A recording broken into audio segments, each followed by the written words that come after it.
Assalamualaikum warahmatullahi wabarakatuh. Alhamdulillah wassalatu wassalamu ala rasulillah. La haula wala quwata illa billah, amma ba'du. Semoga kita diberi kemampuan Allah Subhanahu wa taala untuk menyelesaikan ibadah puasa agar kita menjadi orang yang bertakwa.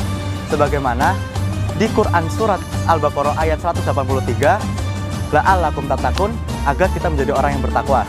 Oh ya, pada kesempatan kali ini kita akan ngabuburit di tempat yang istimewa. Kita sedang berada di Kebomas Gresik. Kira-kira ada yang tahu nggak kita akan berziarah kemana? Ya, kita akan ke Masjid Sunan Giri Kebomas Gresik, salah satu masjid yang bersejarah dalam dakwah Islam di Nusantara. Sejarah adalah masa lalu yang wajib diketahui agar kita mendapatkan hikmah darinya. Allah berfirman, A'udzu billahi minasyaitonir rajim. Qul siru fil ardi fanzuru kaifa kana akibatul ladzina min qabl. Yang artinya, katakanlah ya Muhammad, berpergianlah di bumi lalu lihatlah bagaimana kesudahan orang-orang dahulu. Quran surat Ar-Rum ayat 42. Semoga kita bisa memetik hikmah dalam perjalanan ini. Sang pemimpin yang bijaksana, keberadaan Masjid Sunan Giri ini tentu tak lepas dari sejarah Sunan Giri. Lalu, siapakah beliau? Sunan Giri adalah salah satu dai atau mubalik Islam di daerah Gresik. Dan beliau adalah salah satu dari Wali Songo, yakni setelah Maulana Malik Ibrahim atau Sunan Gresik. Sunan Giri lahir di Blambangan pada tahun 1442 Masehi dan beliau dikebumikan di Desa Giri. Perlu kita ketahui bahwa Sunan Giri adalah putra Maulana Ishak, seorang mubalik yang datang dari Asia Tengah yang menikah dengan Dewi Sukardadu, putri Menak Sembui penguasa wilayah Blambangan pada masa-masa akhir kekuasaan Majapahit. Sunan Giri memiliki beberapa nama panggilan, yaitu Raden Paku, Prabu Satmata, Raden Ainul Yakin, dan Joko Samudro. Nah, Joko Samudro ini diabadikan menjadi nama gelanggang olahraga di kota Gresik. Sunan Giri bukan hanya seorang ulama, tapi ia juga seorang umaroh atau pemimpin. Sunan Giri pendiri kerajaan Giri Kedaton yang berkedudukan di daerah Gresik. Giri Kedaton merupakan kerajaan yang unik di Nusantara, sebab awal didirikan adalah sebagai pesantren. Kerajaan Giri Kedaton menjadi pusat belajar Islam para santri dari seluruh Nusantara. Akhirnya Giri Kedaton menjadi pusat agama Islam di Pulau Jawa yang pengaruhnya sampai ke Madura, Lombok, Kalimantan, Sulawesi, dan Maluku. Sang pemimpin, apakah kalian tahu Masjid Sunan Giri? Masjid Sunan Giri terletak di daerah perbukitan yang cukup tinggi. Dalam bahasa Jawa, Giri berarti gunung. Untuk mencapai wilayah Masjid Sunan Giri, kita perlu berjalan kaki sepanjang 1 km. Cukup melelahkan bukan? Tapi tenang saja, bagi teman-teman yang tidak mau berjalan kaki, tersedia andong atau delman maupun kendaraan antar jemput dari tempat parkir. Sang pemimpin yang hebat, yuk langsung saja kita menuju Masjid Sunan Giri. Tentu masih bersemangat kan? Yuk! Untuk memasuki Masjid Sunan Giri, kita harus melewati dan mendaki anak tangga yang jumlahnya mencapai 104 buah. Ya, benar sekali. Masjid Sunan Giri ini terletak di puncak komplek Bukit Giri. Jika kita perhatikan di kanan dan kiri anak tangga, ada sekitar 6 blok pemakaman. Di sisi tangga menuju masjid juga ada komplek pemakaman. Sedangkan makam utama tempat Sunan Giri dimakamkan berada di baratnya masjid. Sang pemimpin yang dirahmati Allah, inilah Masjid Sunan Giri yang bersejarah. Masjid ini tampak megah dan menunjukkan ketinggian budaya Islami. Sebagaimana dalam firman Allah Subhanahu wa taala, A'udzu billahi minasyaitonir rajim. La masjidun usisa ala taqwa min awwali yaumin ahaqqu an taquma fih. Artinya, sesungguhnya masjid yang didirikan atas takwa Masjid Kuba sejak hari pertama adalah lebih patut kamu sholat di dalamnya. Dari Quran Surat At-Taubah ayat 109. Insya Allah, Masjid Sunan Giri termasuk masjid yang dibangun berlandaskan ketakwaan pada Allah, sehingga dengan memakmurkannya akan memiliki nilai ibadah. Masjid Sunan Giri memiliki peranan sejarah yang penting dalam dakwah Islam di negeri tercinta, Indonesia. Masjid Sunan Giri secara keseluruhan yang kita saksikan saat ini memang bukan merupakan masjid asli yang dibangun oleh Sunan Giri. Masjid yang asli terbuat dari kayu dan ada ornamen simbol dari kerajaan Majapahit. Artinya keberadaan masjid ini diakui keberadaannya oleh kerajaan Majapahit pada saat itu. Inilah Masjid Sunan Giri dan kini masih berdiri kokoh di komplek Bukit Giri. Sang pemimpin pecinta peninggalan sejarah, ketahuilah bahwa Masjid Sunan Giri didirikan pada tahun 1544 Masehi.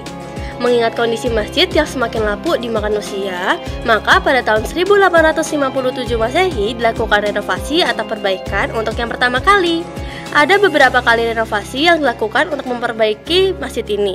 Dan pada tahun 1982 Masehi dilakukan renovasi kembali dan peresmiannya dilakukan oleh Bupati Gresik pada tanggal 17 Desember 1982. Masjid Sunan Giri ini memiliki bentuk kubah yang sangat unik, yakni kubah atap limas dengan 3 undakan. Kubah seperti ini mengingatkan kita pada Masjid Demak, yaitu masjid yang pertama kali dibangun oleh Wali Songo di Tanah Jawa. Sampai saat ini, Masjid Sunan Giri ini masih ramai dikunjungi jamaah untuk sholat rawatib maupun sholat Jumat. Bahkan pada bulan-bulan tertentu seperti Muharram, Zulhijjah, Rabiul Awal, dan Ramadan sangat ramai dikunjungi oleh para peziarah, termasuk para peziarah dari luar Jawa seperti dari Sumatera dan Kalimantan. Tentu, kehadiran mereka untuk memetik hikmah dan meladani keteladanan Sunan Giri dalam mendakwakan Islam di Jawa, bahkan hingga ke seluruh Nusantara. Makam Sunan Giri pun ramai dikunjungi oleh para peziarah dari seluruh Pulau Jawa maupun di luar Pulau Jawa. Tentunya mereka bertujuan untuk mengenang jasa beliau dalam dakwah Islam. Semoga dengan berkunjung ke makam para pahlawan, para leluhur, termasuk ke makam Sunan Giri dapat memberikan kita pelajaran serta dapat meladaninya di kehidupan sehari-hari. Nah, bagaimana kondisi pesantren yang merupakan pusat pendidikan Islam saat ini? Ya, pesantren yang pernah didirikan oleh Sunan Giri memang sudah tidak ada lagi. Sebagai gantinya, di Masjid Sunan Giri ada beragam kegiatan majelis taklim, seperti majelis taklim untuk kaum ibu bapak, termasuk pengajian untuk anak-anak dan remaja. Sang pemimpin yang dirahmati Allah, demikian ngabuburit kita di Masjid Sunan Giri. Semoga bermanfaat dan dapat menginspirasi kita semuanya. Billahi taufiq wal hidayah. Wassalamualaikum warahmatullahi wabarakatuh.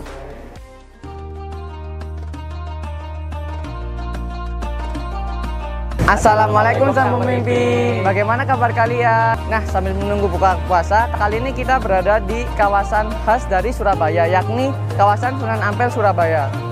Yuk ikutin yuk.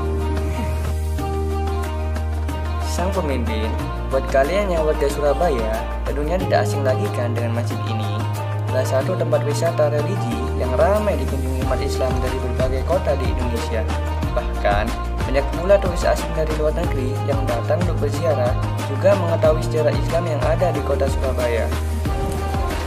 Nah, sahabat pemimpin, pada kali ini kita berada di Masjid Sunan Ampel, Surabaya. Masjid ini juga tertua pada masanya, dan masjid ini juga didirikan pada abad 15 Masehi. Masjid ini juga memiliki banyak sejarah dan memiliki gaya arsitektur yang sangat khas. Yuk kita coba masuk ke dalam. Secara umum, Masjid Sunan Ampel membentukkan gaya arsitektur dua kebudayaan, yakni Jawa kuno dan Arab. Bahan bangunan Masjid Ampel menggunakan kayu jati. Bahkan, cerita masyarakat setempat, Masjid Agung Sunan Ampel ini tidak mengalami kerusakan sampai sekarang. Sang pemimpin, keunikan lain dari Masjid Sunan Ampel Surabaya terdapat menara di sebelah selatan yang menembus atap dan terletak dasarnya di dalam masjid. Saat memasuki bulan Ramadan, Masjid Agung Sunan Ampel menjadi salah satu kawasan yang paling dicari. Selama Ramadan, jumlah pengunjung meningkat 2 kali lipat dibanding hari biasa yang rata-rata mencapai 2.000 orang.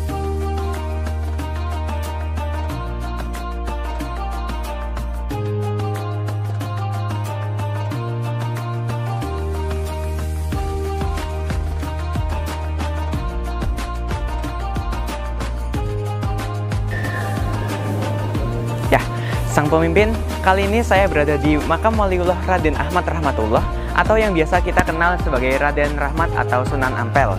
Nah, di sini di lokasi pemakaman ini itu ada banyak sekali peziarah dari seluruh Nusantara.